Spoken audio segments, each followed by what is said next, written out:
السلام علیکم ورحمۃ اللہ وبرکاتہ۔ عبداللہ ابن عمر رضی اللہ تعالی عنہما حدیث کے راوی ہیں، کہتے ہیں کہ ان رسول اللہ صلی اللہ علیہ وسلم قال، کہ بے شک نبی کریم صلی اللہ علیہ وسلم نے ارشاد فرمایا، ان اعظم الذنوب عند اللہ رجل تزوج امرأۃ، کہ یقیناً گناہوں میں سب سے بڑا گناہ یہ ہے اللہ کے نزدیک کہ آدمی کسی عورت سے شادی کرے، فلما قضا حاجتہ منہا طلقها، اور جب اس سے اپنی ضرورت پوری کر لے تو اس کو طلاق دے دے، وذهب بمہرها، اور اس کے مہر کو کھا جائے، اس کے مہر کو ادا نہ کرے، ورجل استعمل رجلا فذهب باجرته،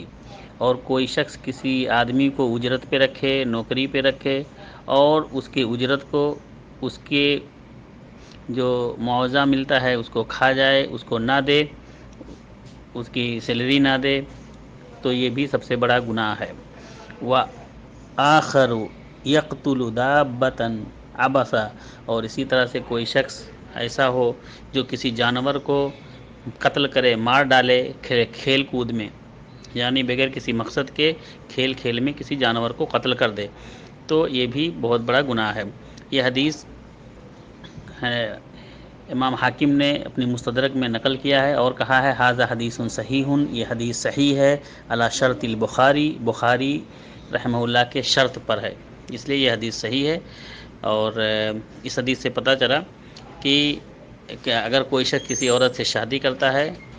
صرف اس لیے اپنی ضرورت پوری کرنے کے لیے، اور اس کی مہر ادا نہ کرے، پھر اس کو طلاق دے دے، یا اسی طرح سے کوئی شخص کسی کو اپنے کام کے لیے رکھتا ہے اور اس کی اجرت نہ دے، اس کی اجرت کو کھا جائے، یا کوئی شخص کسی جانور کو یا کسی جاندار کو صرف کھیل کود کے لیے قتل کرے، یہ سب سے بڑے گناہوں میں سے یہ گناہ ہیں۔ السلام علیکم ورحمۃ اللہ وبرکاتہ۔